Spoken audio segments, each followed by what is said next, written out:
Good evening, everyone. I'm going to make this one a nice quick video, but I've mentioned about Corona. I think I'm pretty safe to do it like this on the basis that I'm not here to discuss statistics or the passports or the efficacy of the vaccines and all that this time, because that isn't the main part of what I want to talk about. And yes, that is my trolley rolling around on the floor. I'm planning to do some shopping. Anyway, I wanted to talk more specifically about the Coronavirus Act.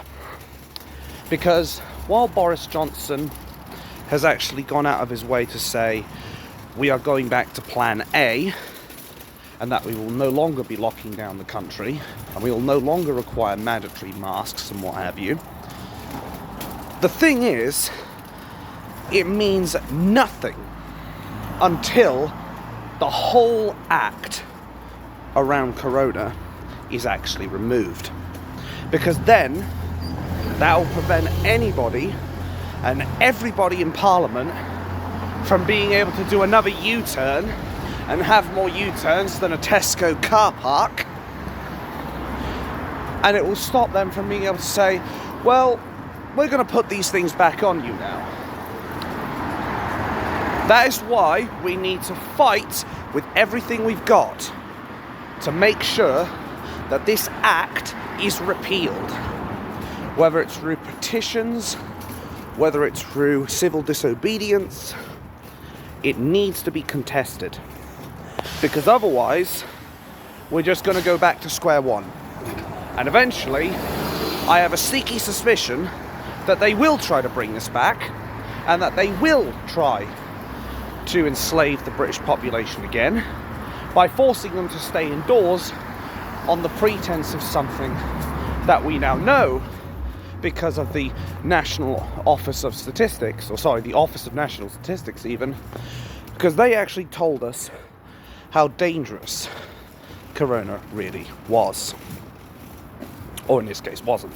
But I digress. The bottom line is we must continue the fight, regardless of what Boris the Clown Johnson has said, because we must never, ever, ever let our governments or the police or any other crooked part of this country, including the courts, we must never allow them to take away our liberties, our rights and our freedoms ever again.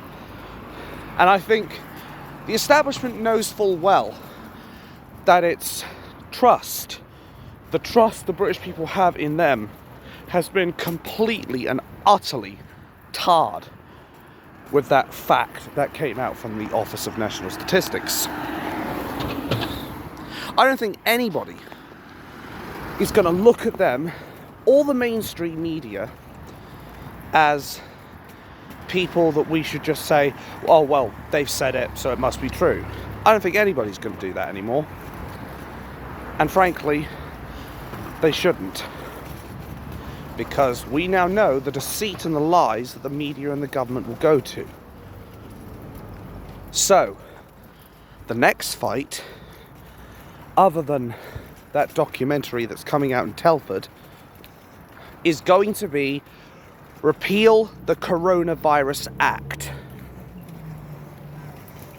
And only once that act is repealed and removed can we safely say that we have won a victory of freedom and justice for the British people. My name's Dabima, also known as Abatha X, and I am, as always, very bad news for our corrupt establishment, the fake news media, and of course, all the lovies trying to scare us into believing this was much worse than it actually was, wants us to still be afraid, and wants us to still remain cautious over something that we now know for certain is no deadlier than the flu. Thank you for watching, have a wonderful evening, and fuck the government.